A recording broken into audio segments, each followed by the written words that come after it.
여러분들은 매일 어디를 계속 가시고 계시죠? 가만히 있는 게 아니라 어디를 계속 가고 있어요.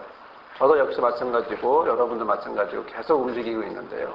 계속 움직이는 저와 여러분의 모습을 보면서 과연 우리는 어디로 가고 있을까? 이런 생각을 한번 해봅니다. 또 우리만 가고 있는 것이 아니라 나라도 가고 있고 세계도 움직여가고 있고 어디론가로 계속 가고 있는데 뉴스를 보면 참 답답한 마음이 들 때가 많습니다. 왜냐하면 가고 있는 곳이 제대로 가고 있다고 느껴지지가 않고요. 우리를 편안하게 만들어주지도 않기 때문이에요. 그러다 보니까 힘들고 어렵게 되고 그런 마음을 이제 갖게 되거든요. 자, 그런 상황 속에서 우리가 과연 어디로 가는가 이런저런 답을 찾아서 그래서 이런 여러 가지 문제들 때문에 힘들게 살아가고 있는 중에서 답을 몰라서 답을 찾아다니는 그런 모습을 살아가고 있는데 여하튼 가야 한다는 거예요. 어디든 내가 원하는 곳이든 원하지 않는 곳이든 아니면 그렇게 가만히 있을 수 없고 움직여야 하는데 오늘 낮에 제 친구 목사로부터 전화가 하나 왔습니다. 목사님이 저한테 하신 얘기는 뭐냐면 자기 개척교회를 지금 하고 있는데 본인이 이제 개척교회를 하다가 이제 멈추고 유학을 가려고 하는데 혹시나 당신은 어떻게 생각하냐, 여기에 와서 혹시 할 생각은 있냐, 뭐 이런 식의 이야기를 하는 거예요. 보통 목사님들이 그런 이야기를 들으면 조금은 요동하지 않을까 이런 생각이 드는데요. 왜냐하면 지금 우리 교회의 어떤 상황이나 조건보다 그 친구 목사 교회가 지금보다는 한 계단 더 높기 때문에 조금 더 낮기 때문에 1층에서 10층 올라가는 게 아니라 1층이 이제 한 계단 정도 올라가는 거기 때문에 사람의 마음은 흔들리고 요동이 하게 돼요. 저는 그 얘기를 들으면서 제가 뭐라고 말을 해줬냐면 아직 나는 그럴 계획이 그럴 생각이 없다 이렇게 얘기를 했어요. 이유는 뭐냐면요. 지금 상황이나 조건을 보는 것이 아니라 내 역할 이런 것들을 보는 것이 아니라 과연 나는 여기서 하나님이 주신 대로 제대로 가고 있느냐라고 저는 생각하고 있고 또 그에 대한 질문을 계속하고 있으면서 또 제 나름대로 지금 현재 교회를 개척하고 1년 2개월이나 되는 이 시간에 제 스스로 고백하고 하나님 앞에 드리는 말은 뭐냐면 내가 제일 좋은 길을 가고 있구나 라고 고백하고 있기 때문에 그래요. 겉에서 다른 사람들이 보면 그게 무슨 좋은 길이야 라고 말하겠지만 그건 다른 사람들의 생각이고 의견일 뿐이고 제가 나의 상황을 기도하면서 느끼면서 가고 있는 이 하나하나의 모습 세상이 말하는 그런 조건과 그런 모양은 아닐지라도 그러나 내가 고백하고 나에게 주신 내가 개인에게 주신 하나님의 섭리와 계획 안에서 움직여지는 걸 보면서 나는 고백하는 건 하나님이 오늘도 나에게 가장 좋은 것을 허락하셨고 또한 그런 모습으로 내가 살아가고 있다라고 고백하게 된다는 거죠. 요즘 방송에서 사부작으로 나오는 방송이 있는데 이제 신의 길, 인간의 길이라고 하는 방송인데요. 예수님의 모든 이야기가 신화 속에 있다. 그러면서 예수님은 신화다 이렇게 얘기하는 건데 이야기가 전혀 특별할 것이 없는 이유는 항상 해왔고 2000년 전부터 지금까지 계속 그런 이야기는 계속했어요. 예수님에 대해서 이렇고 저렇고 계속 얘기를 했단 말이죠. 그런데 놀라운 건 뭐냐면 2000년이나 지난 지금에도 현재 지금에도 바로 그 예수님은 가시고 계시다는 거예요. 여러분이 잘 들어보시면 마호멧이 있었다 없었다 마호멧이 신하다라는 얘기는 없습니다. 그리고 부처님이 있다 없었다 신하다 아니다 이런 얘기도 없습니다. 그래서 유독 예수님에 관련돼서 이렇게 여러 가지 이야기를 하지만 세상에 어떤 이야기를 한다 할지라도 그럼에도 불구하고 예수님은 현재 우리와 함께 2000년이 지난 지금도 움직이고 있고 또 앞으로 오실 그날까지 계속 가실 거라는 건 우리가 성경을 통해서 너무나 잘 알고 있는 얘기죠. 앞에 누가 얘기한다 할지라도. 오늘 예수님은 어디로 가고 계십니까? 오늘 마가복음 11장에 보면 예루살렘을 입성하는 이야기가 나오는데 예수님은 지금 예루살렘을 향하여 달려가고 있습니다. 한 걸음 한 걸음씩 내딛고 계십니다. 예수님이 예루살렘에 가는 이유는 무엇이었을까요? 가장 큰 이유는 예루살렘에 가서 십자가로 죽기 위해서였죠. 최종적인 그가 이 땅에 와서 30년을 지내고 나머지 3년 동안 이런 공생애를 지내면서 최종 목표 그것은 곧 구속 사역을 완성하는 십자가를 향해서 가기 위해서는 어디서 해야 되냐면 다른 어떤 것도 아닌 예루살렘에서 해야 되기 때문에 바로 그곳을 향하여 예수님이 한 발짝 한 발짝 끊임없이 달려오셨고 또 이 순간에도 예루살렘을 향하여 나아가고 있는 것입니다. 그동안 예수님은요, 제자들에게 메시아라고 하는 사실을 조금 알려주긴 하셨지만 대부분의 사람들에게 자신이 메시아라는 얘기를 거의 하지 않으셨어요. 완전히 안 하셨다고 봐도 되는데요. 그러나 이제 마지막 남은 이 기간, 일주일이라고 하는 이 기간에 예수님이 공식적으로 예루살렘을 향해서 올라가시면서 만천하에 메시아로서 그리스도의 모습을 선포하고 계시는데요. 우리가 읽었던 말씀 바로 위에 보면 소경 바디메오에 대한 이야기가 나오는데 소경 바디메오가 무슨 이야기를 하냐면 48절 같은 경우에 사람들이 조용하라고 하는데도 불구하고 소경 바디메오가 뭐라고 말하냐면 다윗의 자손이여 나를 불쌍히 여기소서라고 끊임없이 외치고 있다는 거예요. 나사렛 예수여 라고 외치지 않고요. 다윗의 자손이여 라고 외쳤다는 거예요. 놀라운 사실인 거예요. 왜냐하면 당시의 사람들은 아무에게나 다윗의 자손이라는 말을 할 수 없어요. 이 이야기는 뭐냐면 메시아를 얘기하는 거기 때문에 함부로 말할 수 없는 겁니다. 그런데 지금 소경인 이 바디메오가 예수님이 지나간다는 소리를 들으면서 뭐라고 외치냐면 다윗의 자손이여 라고 외치기 시작합니다. 아무도 제대로 불러보지도 못했던 이 호칭에 대해서 예수님도 자세히 드러내거나 말하지 않았고 또 제자들도 전혀 잘 몰랐고 또 무지했고 알려줘도 깨닫지 못하고 또 사람들은 또 눈치는 채지만 그러나 선입견과 편견 때문에 빠져서 제대로 보지 못했던 그것을 눈뜬 사람들이 전혀 보지 못했던 이것을 누가요? 눈이 안 보이는 사람이 외치는 거예요. 뭐라고요? 예수님에 대해서 다윗의 자손이요. 메시아요 라는 얘기죠. 메시아요. 왕이요. 우리의 왕이요. 라고 외치는 거예요. 그러면서 다윗의 자손이요 라고 외치면서 지금 예루살렘으로 들어가고 있는 겁니다. 전에 같으면 예수님이 잠잠하라 하셨죠. 조용히 하라고 하셨어요. 말하지 말라고 그랬어요. 그런데 예수님이 그렇게 하지 않고 오히려 그를 눈을 뜨게 하고 어떻게 하죠? 51절 끝에 보면 저가 곧 보게 되어 예수를 길에서 쫓는다라고 되어 있습니다. 따라가죠. 예수님을 그 소경 바디메오가 따라가요.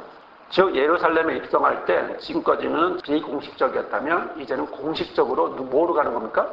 메시아로, 왕으로, 그리고 그리스도로 가고 있는 중이에요. 자, 1절에 보시면 저희가 예루살렘에 가까이 와서 감난산 벳바게와 베다니에 이르렀을 때에 라고 되어 있습니다. 여기가 어딜까요? 예루살렘이 근처인데요. 베다니는 예루살렘에서 한 3km 정도 떨어진 곳입니다.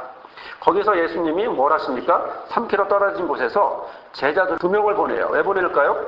거기 있는 내용이 나와 있죠. 설명이 나시는데 2절에 보시면 너희의 맞은편 마을로 가라. 그리로 들어가면 곧 아직 아무 사람도 타보지 않은 나귀 새끼에 매여 있는 것을 볼 건데 그것을 풀어 끌고 오너라. 만약에 누가 너희에게 왜 이러냐라고 묻거든 주가 쓰시겠다고 말하면 그러면 즉시로 이리로 보내줄 거야 라고 예수님이 뭐 하신 거죠? 예언을 하셨어요. 이렇게 될 거라고 예견을 하셨어요. 미래의 얘기를 하셨어요. 아직 아무 사람도 타보지 않은 뭐예요? 나귀 새끼. 자, 여러분 예수님이 새거를 좋아하는 걸까요? 우리는 새거를 살면 얼마나 기뻐요. 그렇죠? 헌거보다는 새거가 낫죠? 그래서 기뻐하는 것 같은데 혹시 예수님이 아무도 타보지 않은 그런 새거를 좋아하기 때문에 이렇게 말한 걸까요? 그것이 아니라 어떤 목적에도 사용되지 않은 걸 얘기하는 거죠. 어떤 목적에도 사용되지 않았던 뭐예요? 이 나귀 새끼를 절대적인 어떤 순결함, 순수함을 얘기하는 겁니다. 즉 다른 표현으로 말하면 구약에 예수님이 대속제물로 가실 때 어린 양은 어떻게 가요? 순결하고 흠없어야 된다는 거예요. 예수님이 예루살렘에 들어가요. 왕으로 들어가시지만 또 하나는 제물로 들어가시잖아요. 깨끗하고 순결한 모습으로 들어가야 되거든요. 상징적인 의미가 뭐냐면 아무 사람도 타보지 않았다는 얘기는 거룩하다, 순결하다, 깨끗하다, 순수하다. 이 얘기를 예수님은 지금 흠없는 어린 양이다. 상징적으로 보여주기 위해서 이렇게 하고 있는데 이 나귀 새끼라고 하는 거 여러분이 아시다시피 스가랴 9장 9절에도 예언을 하고 있는데요. 시온에 따라 크게 기뻐할지어다. 예루살렘에 따라 즐거이 부를지어다. 보라, 내 왕이 내게 임하나니 그는 공의로우며 구원을 베푸며 겸손하여서 나귀 새끼를 타나니 나귀의 작은 것 곧 나귀 새끼니라 라고 말씀을 하고 있습니다. 겸손하여서 타고 가는 그 모습, 바로 그 모습을 이야기하고 있는데, 바로 이러한 모습 속에서 예수님이 아무도 타지 않은, 아무 사람도 사용해보지 않았던 나귀 새끼를 타고 어떤 왕의 모습으로 갈 때, 다른 나라들은 대관식하면 말을 타고 가죠. 멋있는 말을 타고 가는데, 이스라엘의 대관식은 말을 안 타고요, 나귀 새끼를 탑니다. 나귀 새끼를 탄다는 얘기는 무슨 얘기냐면, 왕으로서 대관식에도 임하는 모습이지만 그만큼 겸손하다라는 걸 얘기하는 거고요. 모든 짐을 지고 가겠다라는 그런 의미도 갖고 있거든요. 그래서 왕으로서도 들어가는 모습이지만 또 하나는 양으로서도 들어가고 있는 이런 모습을 보여지고 있는데, 여러분 재미난 표현이 하나 있습니다. 뭐냐면 보리니. 자, 나귀 새끼 매여 있는 것을 너희가 볼 거다라는 겁니다. 보리니. 이 보린이라고 하는 말이 참 놀라운 이야기인데요. 보통 눈으로 본다라고 하는 헬라어로 일반적으로는 블레프라든가 호라오라고 이런 말을 사용했는데, 여기만큼은 무슨 말을 사용하냐면 휴리스코라는 말을 사용했어요. 이게 무슨 뜻이냐면 어떤 것을 발견한다, 찾는다라는 얘기인데, 어떨 때 사용되는 말이냐면요, 하나님의 일이나 그 나라에 관련된 것들을 발견하는 것에 연결될 때라는 걸 얘기합니다. 단순히 무엇을 보는 게 아니고 특별한 의미가 있는 걸 얘기하는 거죠. 나귀 새끼를 그냥 가서 보는 게 아니에요. 나귀 새끼를 보고 그리고 저것은 예수님 말씀하신 그 나귀 새끼야가 아니라 어떤 의미냐면, 휴리스코라고 말을 쓰는 것은 특별한 계획과 섭리 가운데 갖다 놓으신 그런 나귀 새끼라고 하는 그런 부분을 나타내고 있는 거예요. 자, 이 보린이라고 하는 이 얘기를 보면서 단순히 눈으로만 보는 것이 아니라 무엇을 나타내는 겁니까? 하나님의 계획이 그 안에 숨겨져 있음을 나타내는 거죠. 자, 예수님이 말 한마디를 해도 일반적으로 보는 그런 모습이 아니라 특별한 모습, 결국 어떤 하나님의 계획을 그 안에서 한 가지씩 이뤄가는 그런 모습을 보게 되는데, 그래서 뭐라고 말씀합니까? 만약에 누가 그런 걸 가져간다면 뭐라고 말하라고 그래요? 주가 쓰시겠다라고 말해라, 이렇게 말하고 있어요. 여기서 주라고 하는 건 주인을 얘기하는 거죠. 주인이 쓰신다. 여러분, 나귀 새끼의 주인은 누구예요? 집 앞에 매여 있는 나귀 새끼의 주인은 누구예요? 본래 주인의 거죠. 내고 있는 사람, 그 사람 거죠. 그런데 예수님이 뭐라 그래요? 주인이 쓴대요. 얼핏 보면 꼭 남의 것을 가져다가 꼭 자기 것인 양 쓰는 것 같은 그런 뉘앙스를 갖게 됩니다. 하지만 여기서 말하는 이 주라고 하셨을 때 예수님은 결국에는 왕으로 들어가시는 예수님이 모든 것의 창조주이고 왕이고 책임을 맡은 자이기 때문에 하나하나가 다 누구 것이에요? 바로 왕의 것이라는 거죠. 근데 왕이 누구예요? 예수님이죠. 그래서 주님이 되는 거예요. 9절 같은 경우에도 보면 주의 이름으로 오시는 이라고 하는 바로 이런 부분을 의미하고 있는데, 바로 예수님이 바디메오를 통해서 공식적으로 다윗의 자손이라는 말을 듣고 예루살렘을 들어가면서 입성하시면서, 그리고 나서 주의 이름으로 오시는 이여라고 하는 그런 찬양도 들으시면서 주께서 쓰시겠다라고 하셨던 이 고백은, 이 표현은 결국 모든 것의 주인은 누구다? 예수 그리스도다라는 것을 이야기하고 있는 겁니다. 그러나 우리가 살다 보면 이런 고백을 드리기가 참으로 쉽지 않습니다. 즉시 이르러 보낼 거다, 보내줄 거다. 이제 나귀 주인이 나귀를 예수께로 보내줄 거야라고 이야기하셨는데요. 결국에는 누가 원래 주인이었다는 거죠? 예수 그리스도가 원래 주인이라는 거죠. 왕이 원래 주인이라는 것이고 참 주인이라는 거예요. 그렇다면 결과적으로 우리가 생각하는 나귀 새끼의 주인은 잠시 보관한 사람들이라는 것이고, 그리고 참 주인이 달라고 했을 때, 그가 쓰시겠다라고 하셨을 때 당연히 그에게 돌려드리는 것은 원래 주인에게 돌아가는 건데요. 자, 4절에 보면 제자들이 가서 본즉 나귀 새끼가 문 앞 거리에 매여 있습니다. 가서 보니까 진짜 그런 일이 생겼어요. 놀라운 일이죠. 어떻게 이런 일이 있을 수 있죠? 가서 보니까 정말 나귀가 있어요. 그런데 이 나귀가 한 마리만 있었을까요? 당시는 이게 흔한 일이었기 때문에, 우리가 시골에 가면 나귀 새끼가 많았던 것처럼 그런 부분이었기 때문에 곳곳에 얼마나 많은 사람들이 있었을지도 몰라요. 나중에 여러분들이 보시면 최후의 만찬을 했던 그 장소를 갈 때 물 뜨는 여인 얘기도 나오는데, 자, 이런 상황 속에서 물 뜨는 여인이 한 명이었겠어요? 많았을 거라는 거죠. 여러 명이었었어요. 그럼에도 불구하고 한 사람에게 물어봤고 준비되었던 것처럼 나귀 새끼가 예루살렘에 딱 한 마리만 있는 게 아니라 수없이 많은데 여러 마리가 있었을 때도 불구하고 예루살렘 성에 딱 들어가자마자 발견한 바로 그 나귀에게 그냥 제자는 그냥 가요. 가서 뭐예요? 풀어요. 그것을 4절 끝에 보면 그것을 풀게 되는데, 자, 그럴 때 주인이 물어보게 되죠. 당연한 거 아니겠습니까? 주인이 물어보는 거죠. 뭐야 당신 왜 내 거를 가져가? 라고 물어볼 수 있는 거죠. 그 상황에서 어떻게 보면 싸움도 날 수도 있는데, 그런데 여기서 이 나귀 새끼를 풀어서 무엇 하려느냐고 어떤 그 사람이 얘기하고, 요한복음은 또 주인이라고 표현하는데, 주인이 나귀 새끼를 어디다 갖다 쓰려고요? 라고 이야기를 하게 됩니다. 그럴 때 제자가 어떻게 합니까? 6절에 주가 쓰시겠다라고 예수님이 말씀하신 대로 그렇게 이야기를 하게 되죠. 놀라운 건요, 그 사람이 반대하지 않는다는 거예요. 왜 반대하지 않을까요? 왜 반대하지 않을까요? 자, 제자들은 이 나귀 새끼를 가지고 옵니다. 그리고 먼저 어떤 설명이나 양해도 없이, 주인이 볼 때 설명이나 양해도 없이 그냥 풀고 있을 때 주인이 와서 이게 무슨 일입니까? 라고 황당한 일을 볼 때 제자들은 예수님의 이야기를 그대로 이야기를 하고 그러면서요, 나귀 새끼를 가져오는데, 여기 보면 허락하다라는 말이 나오죠. 6절 끝에 보면 허락하다. 이 얘기는 무슨 얘기냐면 가만히 있는다는 뜻입니다. 가만히. 자, 제자들이 나귀 새끼를 풀어가지고 가는 일에 대해서 방해하질 않아요. 놀라운 일 아닙니까? 내 거를 누군가가 와서 풀고 있어요. 그런데 이 푸는 그것을 누가? 주인이 가만히 있는 거예요. 내 건데 소유권을 주장할 수 있는데 가만히 있어요. 저나 여러분 같으면 어떻게 할까요? 저와 여러분이 갖고 있는 여러 가지 것들이 있습니다. 여기는 나귀 새끼라고 표현했지만 주께서 쓰시고자 원하는 많은 것들이 있습니다. 내 삶의 모습부터 시작해서 내가 가진 것부터 시작해서 많은 것들이 있고요. 그런 모든 것들 속에서 물질이나 재물이나 건강이나 뭐 이런 생각이나 하나하나 기능이나 재주나 능력까지도 주께서 우리에게 원하신다면 과연 그 주인은 누구 거냐는 거죠. 오늘 우리에게 주시는 말씀을 보면서 우리는 그것은 나의 것이 아닌 아까도 말씀드렸던 것처럼 잠시 보관자로서의 나라고 하는 모습을 갖게 되죠. 여튼 이런 과정 속에서 예수님이 7절에 보면 나귀 새끼를 예수께로 끌고 왔고요.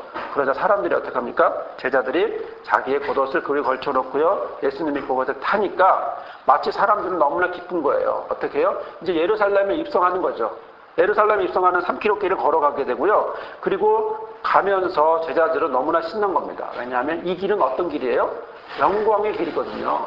영광을 향하여 가는 길이고 왕으로서 입성하는 거기 때문에 마치 대관식 같은 그런 기대를 하면서 걸어가고 있는데, 8절에 보면 많은 사람들이 자기 겉옷을 바닥에 깔고 어떤 사람들은 밭에서 맨 어떤 나무가지들을 길에다 펴기도 하면서 이렇게 올라가고 있는데, 우리가 너무나 잘 아는 말씀인 9절과 10절에 앞에서 가고 뒤에서 따르는 사람들이 소리를 지르면서 뭐라고 말을 하냐면 호산나 찬송하리로다 주의 이름으로 오시는 이여 찬송하리로다 오는 우리 조상 다윗의 나라여 가장 높은 곳에서 호산나 이렇게 이야기합니다.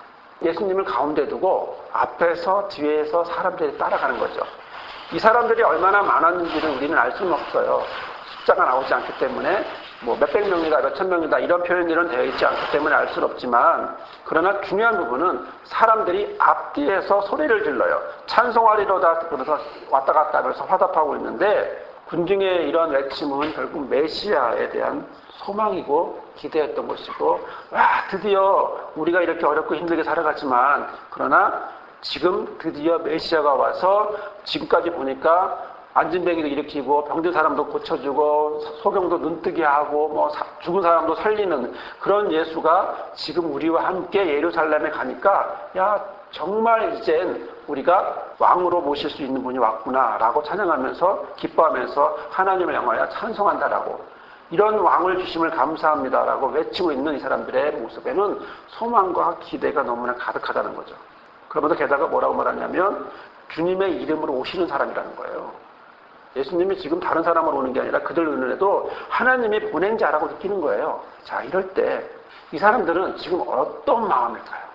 결국 너무나 기뻐서 들떠서 막 호산나 호산나 이렇게 외치고 있는 거죠. 자, 왜 그럴까요? 영광의 주님이니까. 가서 큰 왕으로 오실 사람들을 말 한마디로 살려내고 일으키는 그런 분이기 때문에 너무나 감탄스럽고 놀라워서 그래서 영광의 주를 여기면서 기뻐하고 있는 거죠. 그들이 원했던 게 뭐예요? 10절에 오는 우리 조상 다윗의 나라요. 옛날 다윗의 나라, 즉 옛날 유대인의 나라를 다시 회복한다라고 하고 또 다윗의 왕국을 계승할 거라고 외치면서 정치적 메시아를 고대하면서 그렇게 외치고 있는 거죠. 자기 백성을 죄에서 구원할 어떤 메시아로서의 고난에 대해서는 전혀 이들은 관심이 없습니다. 오로지 큰 왕으로.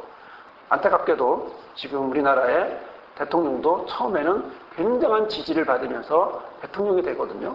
그러나 시간이 지나면서 여러 가지 아쉬운 부분이 있으니까 백성들은, 국민들은 거기에 대해서 지지도가 떨어지게 되는 거죠. 자, 이렇게 한 사람에 대해서 우리는 몰표를 줄 정도로 굉장한 기대를 하듯이 이 이스라엘 사람들도 예수님에 대해서 너무나 기대를 한 거예요. 영광의 주님으로 정말 큰 자리, 정말 로마로부터 해방되면서 큰 나라를 세울 거라고 하는 다윗의 나라를 세울 거라고 하는 그런 기대를 하면서 뭐라고 말하냐면 높은 곳에서 호산나 이렇게 외치는 겁니다. 가장 높은 곳에 있는 하나님, 이제 다윗의 왕국을 회복해달라고 저 예수님을 통해서 우리를 구원해 주십시오. 예수님의 이름도 구원이라는 뜻인 것처럼 우리를 구원해 주십시오. 어떻게? 죄 가운데 있는 그런 고난의 메시아에 대해서는 전혀 관심도 없고 오로지 우리를 정치적인 메시아로서 그를 받아들이겠습니다라고 하면서 간절히 기도하고 있는 거죠. 우리는 이 이스라엘 사람들의 모습을 보면서 어떻게 보면 우리의 모습하고도 비슷하지 않나 그런 생각을 해보기도 합니다. 하나님의 뜻이 어디에 있는지 전혀 모르고 내 뜻을 하나님에게로 올리려고만 하는 이러한 모습을 우리는 성경을 통해서 이 호산나를 외치는 이 사람들을 통해서 너무나 자세히 보게 되는데요. 자, 그런데 마지막으로 11절을 보시면 이렇게 말씀을 합니다. 11절에 예수께서 예루살렘에 이르러 성전에 들어가서 모든 것을 둘러보시고 때가 이미 저물매 12제자를 데리고 어디로요? 베다니로 다시 나가게 되죠. 예수님이 예루살렘에 입성했어요. 어디로 갑니까? 성전에 들어갔어요. 그리고 모든 걸 둘러보셔요. 성전에 처음 온 거 아니에요. 그런데 성전에 들어가서 둘러보셔요. 낙이 타고 둘러보시는 거예요. 무엇으로 이제 둘러보는 겁니까? 메시아로서, 왕으로서, 그리고 모든 것의 참 주인으로서 성전을 둘러보는 거예요. 그렇게 둘러보고 나서 제자들에게 날이 저물게 되었기 때문에 제자들과 함께 다시 3km나 떨어진 베다니로 다시 돌아가서 휴식을 취하고 다음 일을 하기 위해서 준비하시는데요. 여러분, 오늘 우리에게 주시는 말씀을 보면서 저는 이런 예수님의 모습을 봅니다.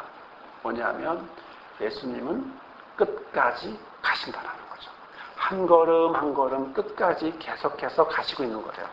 그 옆에 있는 사람들이 예수님을 알아주거나 제대로 알거나 그리고 예수님이 어떤 길을 갈 거라고 하는 것에 대해서 알아서 그렇게 생각하고 믿고 가고 있는 모습이 아니라 전혀 주변의 사람들은 오히려 영광의 주로 그렇게 생각하면서 예수님 빨리 가십시오. 빨리 가서 우리를 구원해 주십시오. 로마로부터 여러 가지 어려움에서부터 우리를 구원해 주십시오라고 외치는 그런 사람들의 손을 붙잡혀서 앞에서 뒤에서 호산나 찬양하면서 그런 찬양을 받으면서 올라가고 있는 거거든요. 그럼에도 불구하고 그들에게 아니야, 너희들은 잘못 알고 있어. 너희들은 이렇게 얘기하지 않는다는 거죠.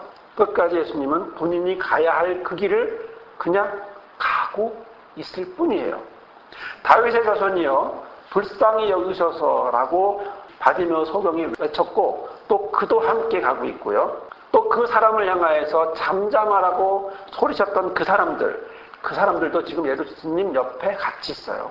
영광의 자리라고 생각하고 들떠있는 제자들, 바로 그 제자들이 옆에 있고요. 주께서 쓰시겠다라고 하시면서 나귀 새끼를 타고 가실 때에 앞에서 뒤에서 이 사람들이 모여서 또 예루살렘에 사는 사람들이 모여서 호산나 찬송하리로다 주의 이름 모시는 이여라고 하면서 이런 모습으로 찬양하고 있는 그런 가운데 그 사람들과 같이 가고 있습니다. 입으로 예수님을 나중에는 십자가에 못 박으라고 할 그 사람들이라는 거죠. 예수님이 십자가에 못 박혔을 땐 어떤 누구도 옆에 있지 않았습니다. 그리고 제자들조차도 옆에 있지 않았어요. 지금 호산나 하면서 올라가고 영광의 주라고 생각하면서 올라가는 그들이 반대 모습이 될 거라는 사실을 예수님이 알면서도 예수님은 그들과 함께 올라가시는 거예요. 왜요? 예수님이 가야 할 길이니까. 이것은 예수님이 가야 할 길이었어요. 어떤 누구도 갈 수 없는 길이에요. 제가, 여러분이 예수님 대신해서 골고다 언덕 갈 수 없어요. 예수님에게만 주어진 길이에요. 예수님만 할 수 있는 길이에요. 예수님을 통해서만 이루실 일이에요.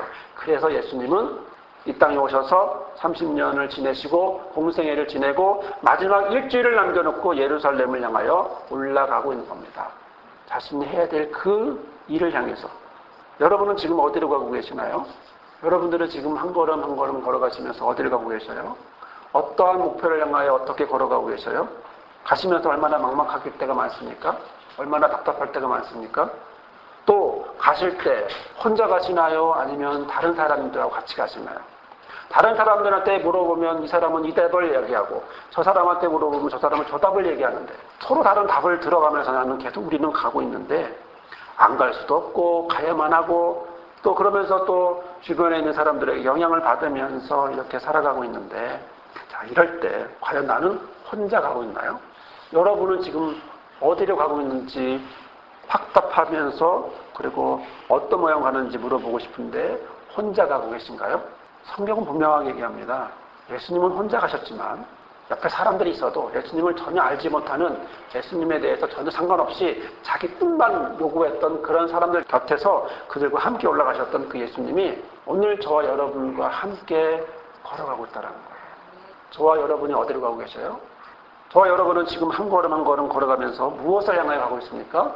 그런데요, 분명한 것은 우리가 지금 제대로 가고 있는지 잘 못 가고 있는지 모르지만 그러나 분명한 것은 세상 끝날까지 우리와 함께 하시겠다고 하셨던 그 예수께서 같이 가고 있다는 거죠. 성경은 바로 그 예수님이 오늘 최선을 다해서 자신의 사명의 길을 가신 그 예수께서 오늘 저와 여러분을 향하여서도 우리의 가는 그 길을 가고 계신다는 거죠. 거꾸로 말하면 예수님 옆에 사람들이 있었던 것이 아니라 지 마음대로 가고 있는 사람들 옆에 예수님이 계셨던 거예요. 예루살렘 입성은 바로 그런 죄된 사람들을 데리고 그렇게 올라간 죄를 향하여서 가고 있는 그 사람들과 함께 가면서 구원의 십자가를 대신지는 예수님의 모습을 그리고 있는 겁니다. 결국 우리는 착각하죠. 내가 예수님 옆에 있었다고. 하지만 우리가 오늘 예루살렘에 입성하는 이 사람들의 모습을 보면서 예수님의 모습을 보면서 그렇구나. 내가 예수님 옆에 있었던 것이 아니라 예수님이 그들 옆에 있었던 것처럼 오늘 저와 여러분의 삶이 예루살렘을 가고 있는 이런 삶을 살아가고 있을 때 결국 저와 여러분의 삶도 예수님이 옆에서 같이 가고 있다라고 하는 사실.